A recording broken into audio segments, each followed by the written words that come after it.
ایران کے نئے supreme leader کا انتخاب ہو گیا۔ رکن مجلس خبرگان عالم الہدا کا کہنا ہے کہ نئے سپریم لیڈر کے نام کا اعلان سیکریٹریٹ کے سربراہ حسین ابو شہری کریں گے۔ خبر ایجنسی رائٹرز نے دعویٰ کیا ہے کہ سپریم لیڈر کے لیے مشتبہ خامنائی کے نام پر اتفاق ہوا ہے۔ اسرائیلی فورسز کا کہنا ہے ہر اس شخص کا پیچھا کریں گے جو خامنائی کا جانشین ہوگا۔ سعودی عرب نے پہلی بار ایران کو جوابی کارروائی کی دھمکی دے گی۔ وزیر خارجہ فیصل بن فرحان کہتے ہیں سعودی سرزمین اور تیل کی تنصیبات پر حملے برداشت نہیں کریں گے، حملے جاری رہے تو ریاض جوابی کارروائی کرے گا۔ دشمن ایران اور اس کے ہمسایہ ممالک کے درمیان اختلاف پیدا کرنا چاہتا ہے۔ ایرانی صدر مسعود پیزشکیان کہتے ہیں ہم بار بار کہہ چکے ہیں ہم بھائی ہیں، ہمیں اچھے تعلقات رکھنے چاہیے، لیکن اگر ہم پر حملہ کیا جائے گا تو ہم اس کا جواب دیں گے۔ اسرائیل اور امریکہ کے ایران پر حملے، تہران، اصفہان، نجف آباد اور دیگر شہروں پر بمباری، 40 افراد شہید۔ پاسداران انقلاب نے اسرائیل کے خلاف جدید ترین میزائل استعمال کرنا شروع کر دیے۔ اور کل تک پیٹرول کے 3 جہاز پاکستان پہنچنے کی توقع ہے۔ وفاقی وزیر خزانہ محمد اورنگزیب اور وزیر پیٹرولیم علی پرویز ملک کی سندھ اور پنجاب حکومتوں کو بریفنگ۔ وزیر خزانہ نے کہا قطر سے LNG سپلائی متاثر ہونے کا خدشہ ہے۔ اور پاکستان کے سب سے بڑے channel ARY digital network نے ڈیجیٹل میڈیا پلیٹ فارم نکتا کے اکثریتی شیئرز حاصل کر لیے۔ نکتا کے بانی کامران خان اب ARY میں چیئرمین ARY نیوز اینڈ نکتا کی حیثیت سے شامل ہو گئے۔ کامران خان کا نکتا پر معروف پروگرام آن مائی ریڈار جلد ہی ARY نیوز پر نشر کیا جائے گا۔ ہیومن رائٹس واچ نے ایران میں اسکول پر حملہ جنگی جرم قرار دے کر تحقیقات کا مطالبہ کر دیا۔ کہا اسکول پر حملے کے ذمہ داروں کو قانون کے کٹہرے میں لایا جائے اور جنگی جرائم کے مرتکب افراد کے خلاف مقدمات چلائے جائیں۔ اسرائیل اور امریکہ کے ایران میں اسکول پر حملے میں طالبات سمیت 160 افراد جاں بحق ہوئے تھے۔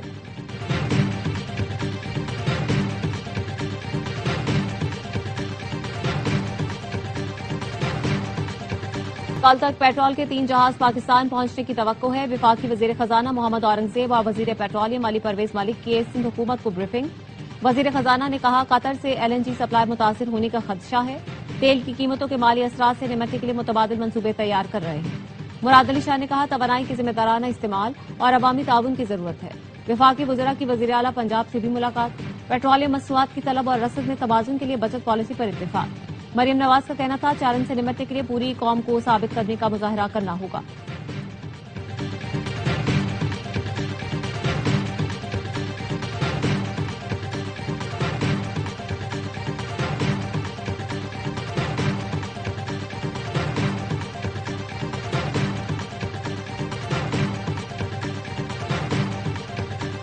سیکیورٹی فورسز کی خیبر پختونخوا میں 5 مختلف مقامات پر کارروائیاں، 13 خوارج ہلاک۔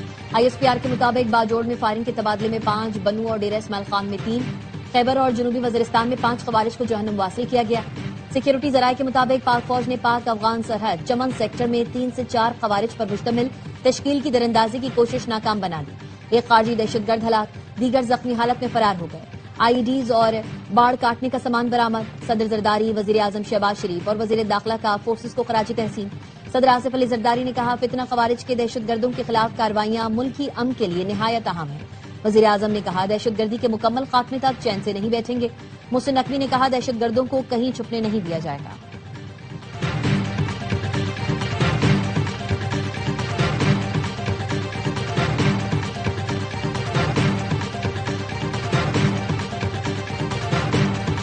چین کا ایران پر حملے فوری روکنے کا مطالبہ۔ چینی وزیر خارجہ کا کہنا ہے ایران کے خلاف امریکہ اور اسرائیل کی جنگ کبھی نہیں ہونی چاہیے۔ فریقین کو دشمنی فوری ختم کر کے مذاکرات کی میز پر واپس آنا چاہیے۔ دنیا جنگل کے قانون کی جانب واپس نہیں جا سکتی۔ اس بحران کا خاتمہ کبھی طاقت سے نہیں ہوگا۔ ایران میں حکومت کی تبدیلی کے لیے کوئی عوامی حمایت موجود ہی نہیں ہے۔ امریکی صدر کے نمائندہ خصوصی اسٹیو پٹکوف کا کہنا ہے ایران نے مذاکرات کے دوران ہماری تجویز کو تسلیم کرنے سے انکار کیا تھا۔ کہا تھا ہم آپ کو سفارتی طور پر وہ نہیں دیں گے جو آپ فوجی طور پر حاصل نہیں کر سکتے۔ مذاکرات شروع کرنے کا انحصار ایران پر ہے۔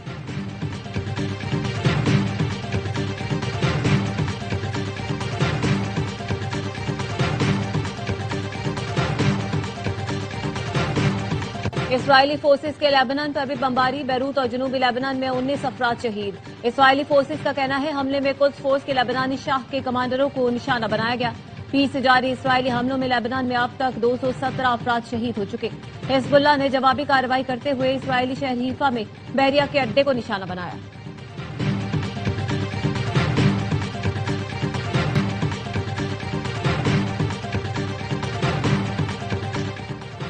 عرب لیگ کے وزراء خارجہ کا ہنگامی اجلاس آج ہوگا، جس میں رکن ممالک پر ہونے والے ایرانی حملوں پر تبادلہ خیال کیا جائے گا۔ عرب لیگ کے اسسٹنٹ سیکریٹری جنرل حسام ذکی کا کہنا ہے ویڈیو کانفرنس پر ہونے والا اجلاس کویت، سعودی عرب، قطر، عمان، اردن اور مصر کی درخواست پر بلایا گیا ہے۔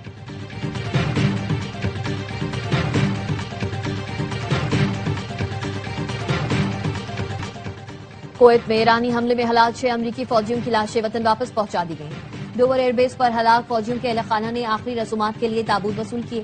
صدر ٹرمپ، میلانیا ٹرمپ، نائب صدر جے ڈی وینس کی تقریب میں شرکت۔ صدر ٹرمپ اور میلانیا ٹرمپ نے ہلاک فوجیوں کے اہل خانہ سے ملاقات کی۔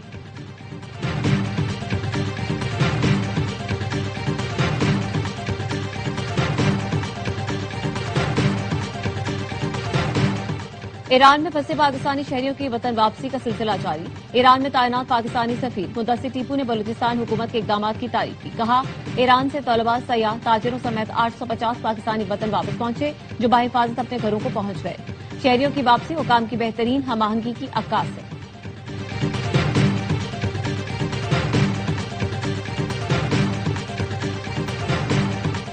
وزیر اعلیٰ سندھ نے صوبے میں ہر گاڑی کی تھرڈ پارٹی انشورنس لازمی قرار دے دی۔ مراد علی شاہ نے کہا بغیر انشورنس اب گاڑی رجسٹرڈ ہوگی، نہ ٹوکن ٹیکس جمع ہوگا۔ سندھ انشورنس قانون نافذ کرنے والا پہلا صوبہ بن گیا۔ تھرڈ پارٹی انشورنس کا قانون حادثات سے متاثرہ خاندانوں کے لیے سہارا ثابت ہوگا۔ ٹریفک حادثات میں جاں بحق افراد کے ورثاء کو 7 اور معذوری پر 5 لاکھ روپے معاوضہ دیا جائے گا۔ خواتین کے عالمی دن پر سندھ حکومت کی جانب سے پنک سکوٹیز تقسیم کرنے کی تقریب۔ سندھ کے سینئر وزیر شرجیل میمن کا کہنا تھا پیپلز پارٹی نے سندھ میں ملک کا پہلا گرلز کیڈٹ کالج بنایا۔ الیکشن میں جنرل نشستوں پر خواتین کو ترجیح دی۔ سیلاب زدگان کے لیے بنائے گھر خواتین کے نام پر الاٹ کیے۔ گاڑی کے بعد اب خواتین ہر سڑک پر اسکوٹر بھی چلائیں گی۔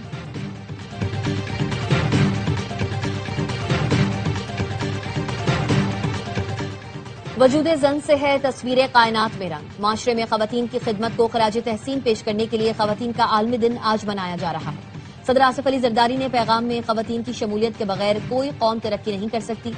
محترمہ فاطمہ جناح، نصرت بھٹو اور بے نظیر بھٹو کی جدوجہد خواتین کے لیے مشعل راہ ہے۔ وزیر اعظم شہباز شریف نے کہا خواتین کے حقوق کا تحفظ ملکی پائیدار ترقی اور قومی خوشحالی کی ضمانت ہے۔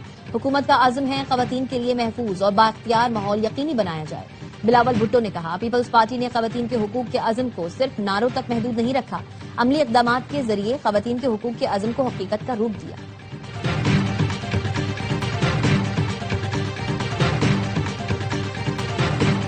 پیٹرول بم گرنے کے بعد رمضان میں مہنگائی کا نیا طوفان۔ ٹرانسپورٹرز کی جانب سے کرائے بڑھانے پر دوسرے شہروں کو جانے والے مسافر پریشان۔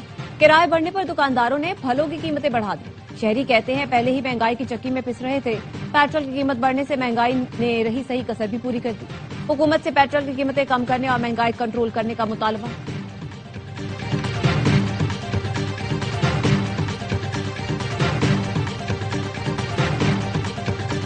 بھارت میں جاری T20 ورلڈ کپ میں پھر بد انتظامی۔ جنوبی افریقہ اور ویسٹ انڈیز کی ٹیمز بھارت میں پھنس گئیں۔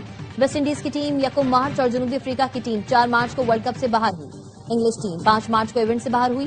آئی سی سی نے انگلش ٹیم کے لیے چارٹر فلائٹ کا انتظام کر کے انہیں واپس بھجوایا، لیکن ویسٹ انڈیز اور جنوبی افریقہ کی ٹیمیں تاحال واپسی کے منتظر ہیں۔ امتیازی سلوک پر آئی سی سی کو کڑی تنقید کا سامنا۔ بنگلہ دیش کے خلاف ون ڈے سیریز کے لیے پاکستانی اسکواڈ ڈھاکہ پہنچ گیا۔ قومی ٹیم آج آرام اور کل ٹریننگ کرے گی۔ پاکستان اور بنگلہ دیش کے درمیان 3 میچز کی سیریز کا پہلا میچ 11 مارچ کو کھیلا جائے گا۔